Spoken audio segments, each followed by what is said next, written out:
Donc concernant donc l'actualité, on a déjà un premier élément, c'est par rapport donc à Paul Pogba qui va pouvoir reprendre le foot. Donc ça va être évidemment, c'est une superbe nouvelle pour lui. Ensuite, donc on a concernant donc la Ligue 1, on a évidemment Genesio, on avait parlé la dernière fois, qui tous les 3 jours va avoir des matchs et notamment que ce soit avec la Ligue des Champions et puis aussi en Ligue 1. Donc évidemment ça va être extrêmement éprouvant pour les corps des joueurs. Ensuite, donc pour Rennes, au niveau de la formation, là il est dit que on continue donc à avoir un vivier malgré évidemment l'ensemble des départs et puis ensuite aussi des recrutements que Rennes a fait donc cette année, qui ont un impact évidemment sur les résultats et d'ailleurs si vous regardez donc la vidéo sur les pronostics de fin de saison, Rennes va un petit peu décrocher, mais ça va.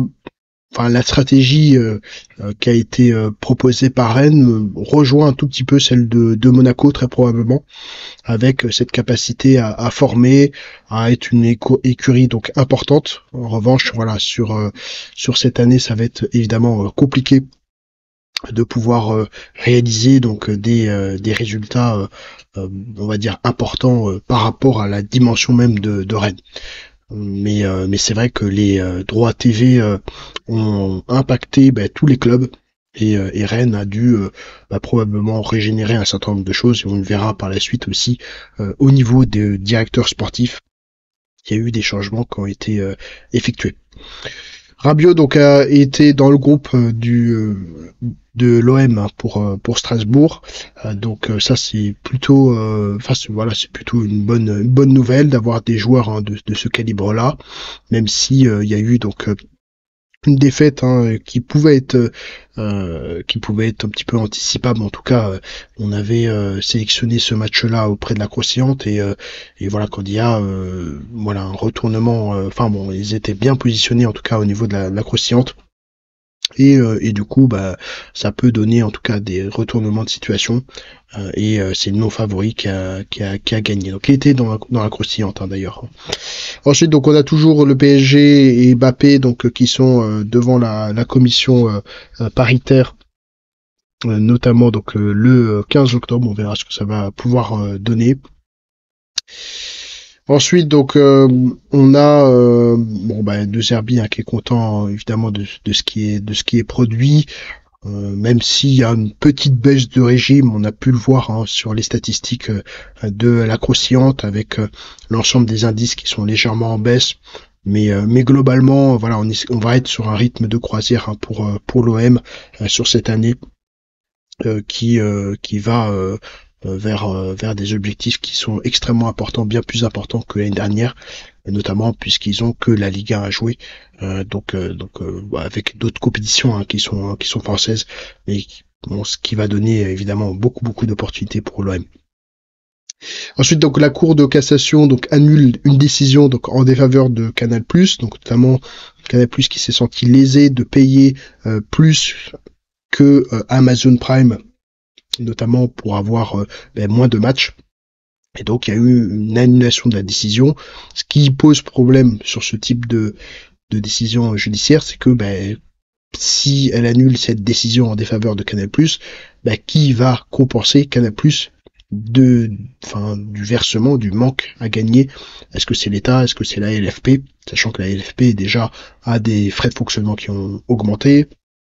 Et évidemment n'a pas les moyens de pouvoir compenser évidemment la perte de Canal+. Mais en tout cas, c'est plutôt une bonne décision. Peut-être qu'il y a une prise aussi de conscience de la part de la justice, de l'impact des droits TV sur l'ensemble du football français et la dépendance évidemment envers Canal+.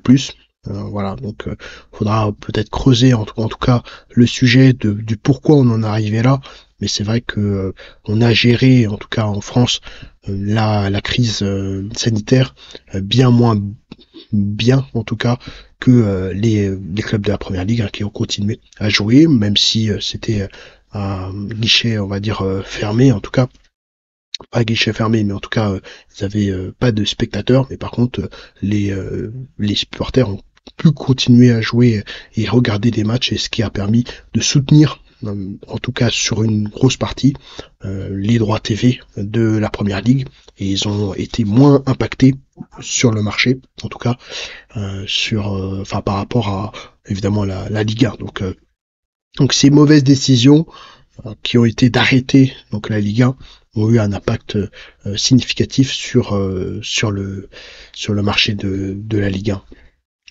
Donc la chasse au streaming illégal s'intensifie, donc il y a eu deux chaînes de streaming principales, en tout cas sur Telegram, qui ont été fermées. On continue évidemment concernant donc l'IPTV d'effectuer donc la chasse. Donc c'est un des aspects qui va permettre de peut-être retrouver, je sais pas si c'est retrouver, mais en tout cas protéger, on va dire, le marché. Il y a aussi donc une offre sur 7 jours de DAZN, donc gratuite, puis ensuite à 29,99 € pour pouvoir avoir accès donc au service de DAZN. Donc peut-être, voilà, je sais pas si c'est tard ou pas, mais en tout cas DAZN vraiment, il semble en tout cas qu'ils essayent de proposer des choses très différentes. Évidemment, ça change de Canal+, ça change de ce qui était déjà proposé, mais en tout cas, ils essayent de tâtonner un petit peu par rapport à, probablement leur estimation était un peu plus haute en termes de clientèle. Ils n'avaient pas peut-être anticipé aussi le streaming illégal, et aujourd'hui ils essayent d'attaquer un petit peu plus fort pour rentrer, on va dire, tranquillement sur le marché, toujours en défendant leur prix, même s'il y a quand même des petits ajustements, avec une promotion à 19,99 € pendant un petit moment, mais globalement il semble en tout cas que le temps presse à leur niveau pour atteindre des objectifs qui sont fixés. Ensuite, donc on a Being Sport, donc qui pose ses conditions donc pour payer, donc notamment sur la codiffusion. Ils veulent avoir des précisions juridiques sur la capacité à codiffuser leur match, en fait, a priori, c'est ça le sujet. Et donc pour l'instant, ils ne payent pas, oui, ils doivent normalement payer entre une cinquantaine et 100 millions d'euros pour les clubs, et là pour l'instant ils mettent un petit peu de temps à payer, donc ils veulent des éclaircissements sur le sujet. Donc maintenant on sait un peu plus pourquoi ils attendent encore aujourd'hui. Ensuite, donc le PSG donc domine Rennes grâce à un grand Barcola. Donc on est sur un 3-1 contre Rennes. Il y avait quand même un Rennes qui pouvait peut-être faire des choses, mais c'est vrai que Barcola, qui avait été critiqué pendant un moment, revient en fait en force avec cette facilité. Et donc ça c'est plutôt intéressant. Voilà, une vraie personnalité et puis une capacité à être décisif. Donc ça c'est vraiment super pour lui.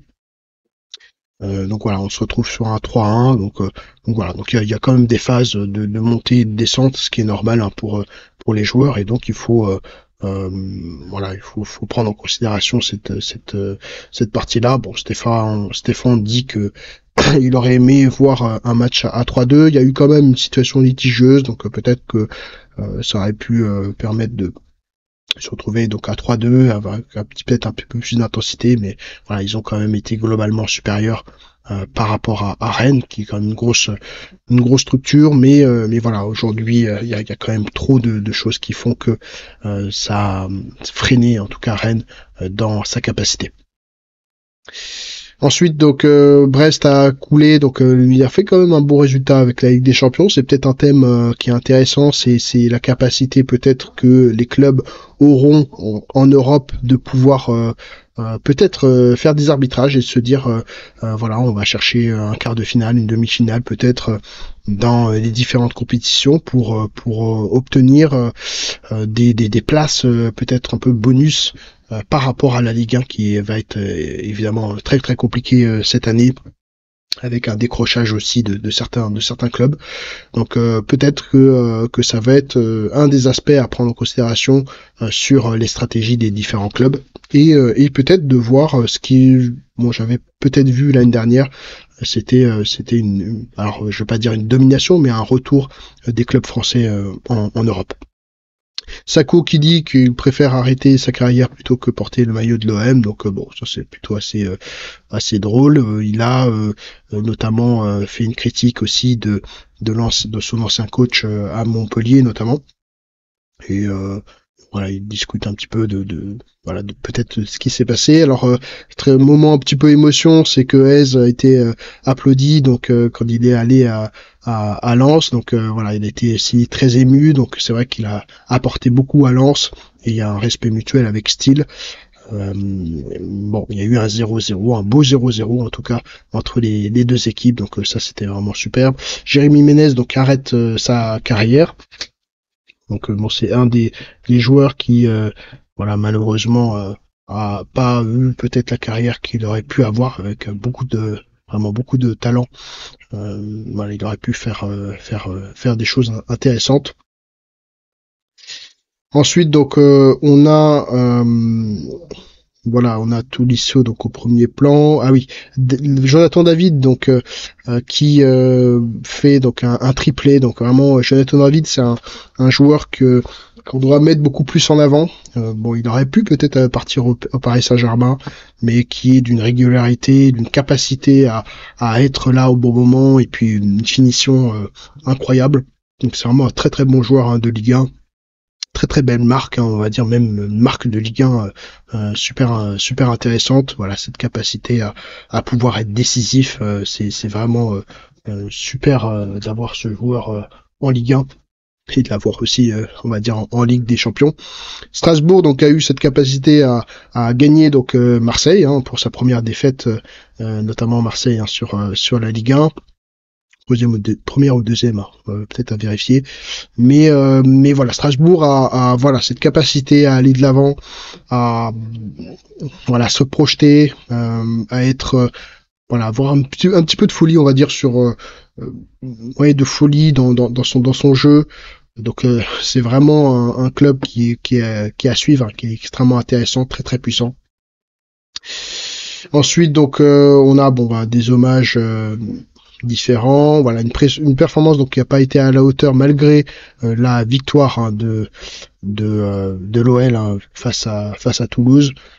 Voilà, ils ont eu une bonne une réussite avec un 4-1 en Europe.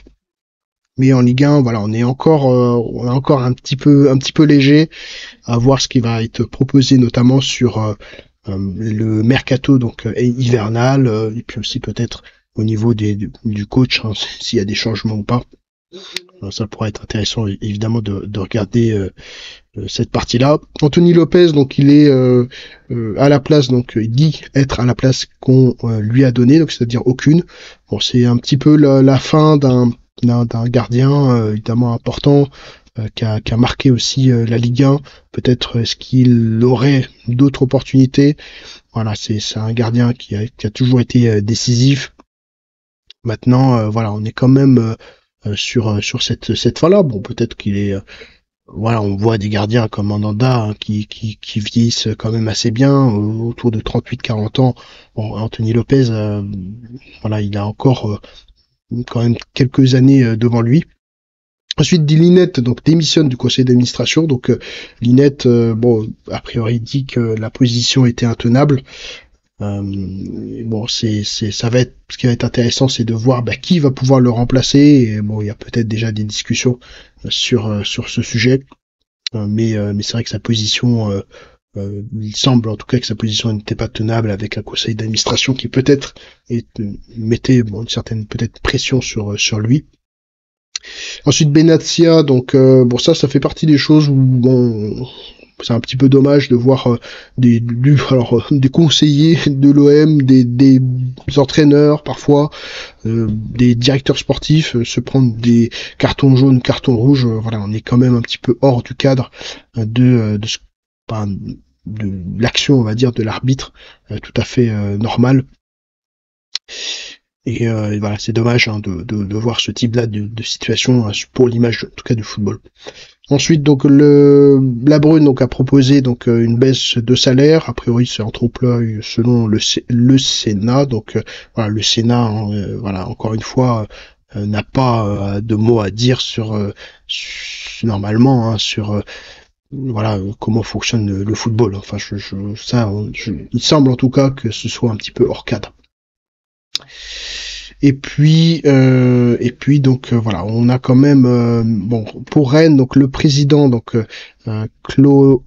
Cloarec débarqué. Bon, est-ce que c'est à cause des résultats de Rennes? Est-ce qu'on est sur encore une fois une régénération de la politique, on va dire, de Rennes?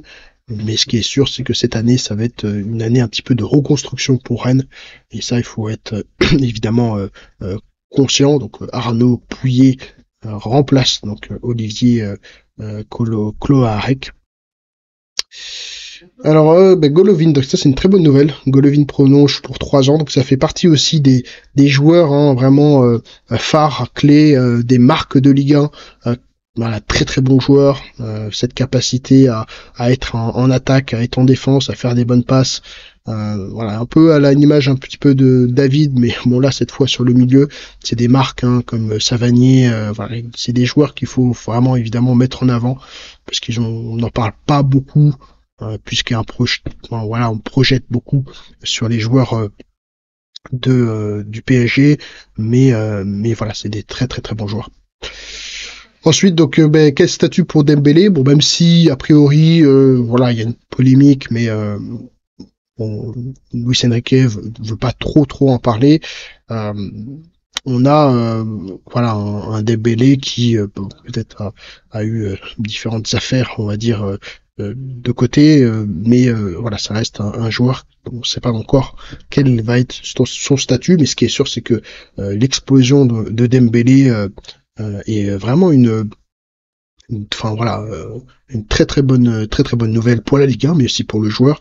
D'ailleurs, on a aussi Cherki qui a prolongé 1 ou 2 ans a priori, dans 2 ans, et qui aujourd'hui apporte aussi vraiment est en train d'aussi éclore. Peut-être cette stabilité-là, il en avait besoin pour aussi s'exprimer et c'est vrai que ça c'est une bonne chose aussi pour la Ligue 1 de voir en fait cette capacité. Bon, il a cette capacité hein, très particulière, hein, notamment Cherki, de pouvoir effacer les joueurs, voilà, tout comme Dembélé par ailleurs. Et c'est vrai qu'on veut voir ces joueurs-là s'exprimer de manière beaucoup plus sereine. Et c'est vrai que c'est ce qu'on attend. Donc ça c'est plutôt une très très bonne nouvelle. Merci à vous d'avoir regardé cette vidéo, puis on se retrouve bientôt hein, pour de prochaines vidéos.